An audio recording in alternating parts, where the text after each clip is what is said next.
হরে কৃষ্ণ। রাধাষ্টমী কি? রাধা রানী বা কে?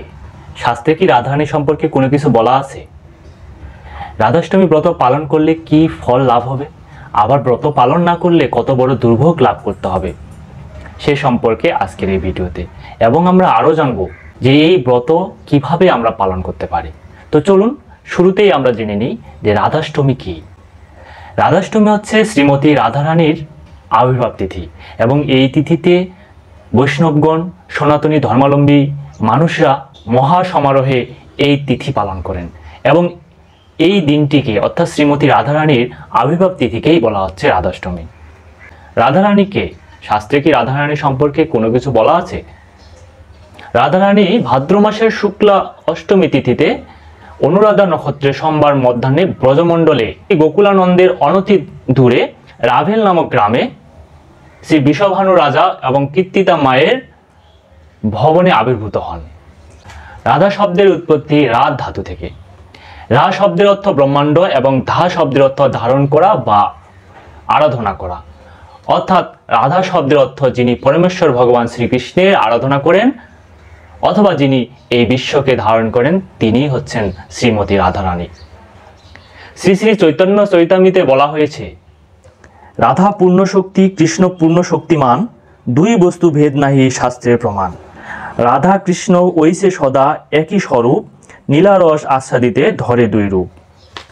অর্থাৎ শ্রীমতী রাধারানী এবং কৃষ্ণ অভিন্ন, কিন্তু ভগবান পরমেশ্বর শ্রীকৃষ্ণ মাধুর্য রস আস্বাদনের জন্য তার বাম অঙ্গ থেকে শ্রীমতী রাধারানীর প্রকট করান।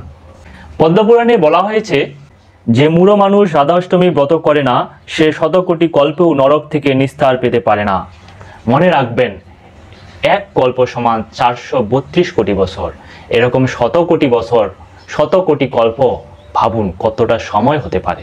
আবার নারীদের ক্ষেত্রে বিশেষভাবে বলা হয়েছে এই রাধাষ্টমী ব্রত পালন করার জন্য। যদি কোনো নারী এই ব্রত পালন না করে তবে তার জন্য দণ্ডের বিধান রয়েছে, এবং শাস্ত্রে বলা হচ্ছে, যে নারী শ্রী শ্রী রাধাকৃষ্ণের প্রীতিকর সর্বপাপনাশক এই শুভপ্রদ মহাব্রত পালন করে না, সে জীবনের অন্তকালে নরকে গিয়ে চিরকাল সেখানে যাতনা ভোগ করে, পৃথিবীতে থাকাকালীনও সে দুর্ভাগিনী হয়।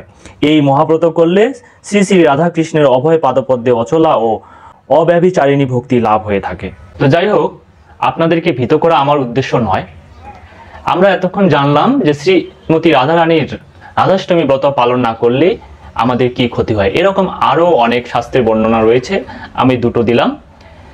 এবার আমরা জানবো যে শ্রীমতী রাধারানীর ব্রত পালন করলে আমাদের কি লাভ হয়, অর্থাৎ সুফলগুলো কি কি।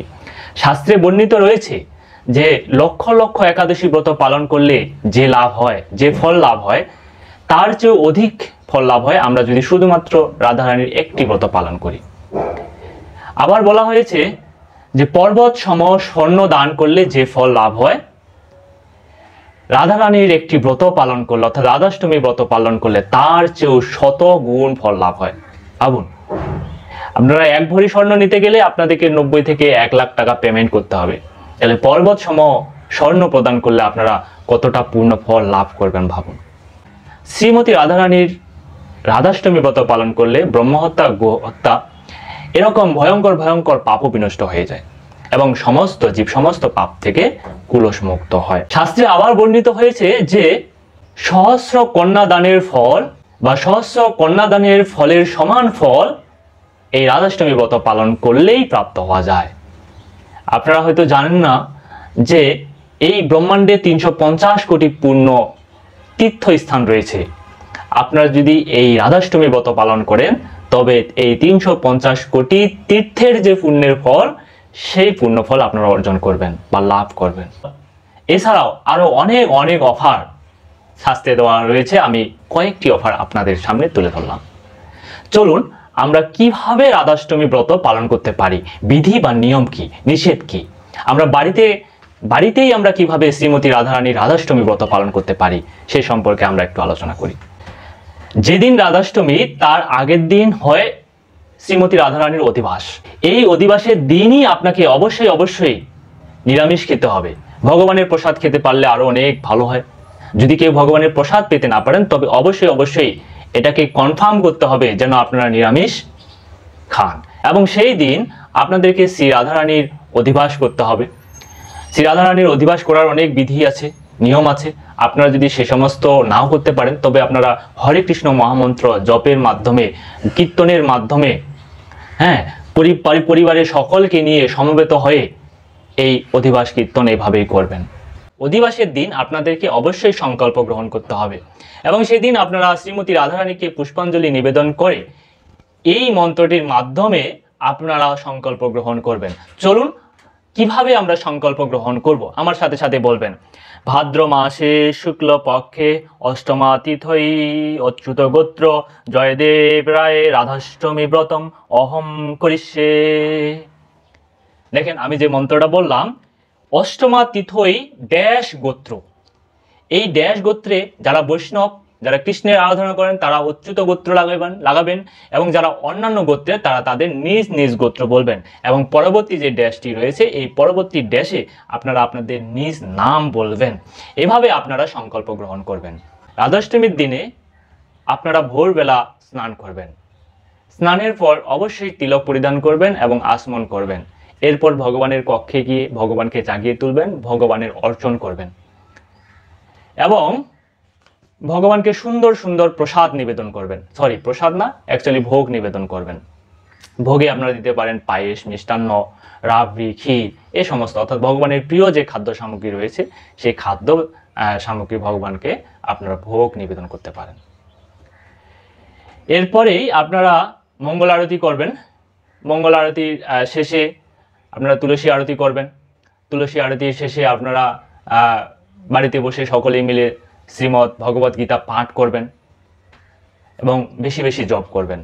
তার কিছু সময় পরে আপনাদের যখন মনে হবে যে এখন শ্রীমতী রাধারানীর অভিষেক আমরা করব, সেই সময় আপনারা শ্রীমতী রাধারানীকে পঞ্চ উপচারে পাঁচটা উপচার কি? গন্ধ, পুষ্প, ধূপ, দীপ এবং নৈবেদ্য, এই 5টি উপচারে পূজা করবেন। চলুন পূজা শুরু করে দিই। এষ গন্ধ ওম রাধিকাই নমঃ, ইদম পুষ্পম ওম রাধিকাই নমঃ, এষ ধূপ ওম রাধিকাই নমঃ, এষ দীপম ওম রাধিকাই নমঃ, ইদম নৈবেদ্যম মিষ্টান্ন পানীয়াদিকম সর্বম ওম রাধিকাই নমঃ। এসব বলে আপনারা শ্রীমতী রাধারানীর পঞ্চ উপচারে পূজা করবেন এবং এই সময় আপনাদেরকে অবশ্যই এসব বিষয়ে খেয়াল রাখতে হবে। অর্থাৎ যখন আপনি শ্রীমতী রাধারানীকে গন্ধ দিবেন তখন সেই গন্ধ শ্রীমতী রাধারানীর নাকের কাছে রাখবেন। এরপরে পুষ্প যখন নিবেদন করবেন, শ্রীমতী রাধারানীকে পুষ্প নিবেদন করবেন এবং এই পুষ্পকে অবশ্যই আপনারা চন্দনের সাথে লাগিয়ে নেবেন, অর্থাৎ চন্দন লেপন করার পরে আপনারা শ্রীমতী রাধারানীকে তা অর্পণ করবেন এবং সর্বোপরি চরণে সেই পুষ্প অর্পণ করবেন। ধূপ 3টি অথবা 5টি ধূপ নিয়ে শ্রীমতী রাধারানীকে আপনারা পূজা অর্চন করবেন। ওকে, এবার আপনারা দীপ অর্থাৎ পঞ্চপ্রদীপ নিয়ে আপনারা শ্রীমতী রাধারানীকে পূজা করবেন এবং নৈবেদ্য আপনাদেরকে এখানে নৈবেদ্য হিসেবে আপনারা বিভিন্ন ধরনের সুস্বাদু ফল, ক্ষীর, পায়েস, মিষ্টান্ন এসব খাদ্যবস্তু বা খাদ্যদ্রব্য দিয়ে আপনারা শ্রীমতী রাধারানীকে নৈবেদ্য দিতে পারেন। পঞ্চ উপচারে শ্রীমতী রাধারানীর পূজা শেষে আপনারা শ্রীমতী রাধারানীর উদ্দেশ্যে পুষ্পাঞ্জলি অর্পণ করবেন এবং এই পুষ্পাঞ্জলি অর্পণের পূর্বে আপনারা অবশ্যই মঙ্গলাচরণ করবেন এবং শ্রীমতী রাধারানীর যে প্রণাম মন্ত্র রয়েছে সেটি আপনারা 3 বার উচ্চারণ করবেন। যাদের এই প্রণাম মন্ত্রটি মুখস্থ রয়েছে তারা তো বলতে পারবেন, কিন্তু যাদের নেই তাদের সুবিধার্থে আমি আমার স্ক্রিনে সেটি দিচ্ছি এবং আপনারা আমার সাথে বলুন যেন আপনাদের এখনই সেটি মুখস্থ হয়ে যায়। তো চলুন আমরা প্রণাম মন্ত্রটি বলে নেই। তপ্ত কাঞ্চন গৌরাঙ্গী রাধে বৃন্দাবনেশ্বরী বৃষভানু সুতে দেবী প্রণমামি হরিপ্রিয়ে। এভাবে শ্রীমতী রাধারানীর প্রণাম মন্ত্র 3 বার উচ্চারণ পূর্বক আপনারা এরপরে বলবেন, এষ পুষ্পাঞ্জলি শ্রী রাধিকাই সমর্পয়ামি, এটি বলবেন।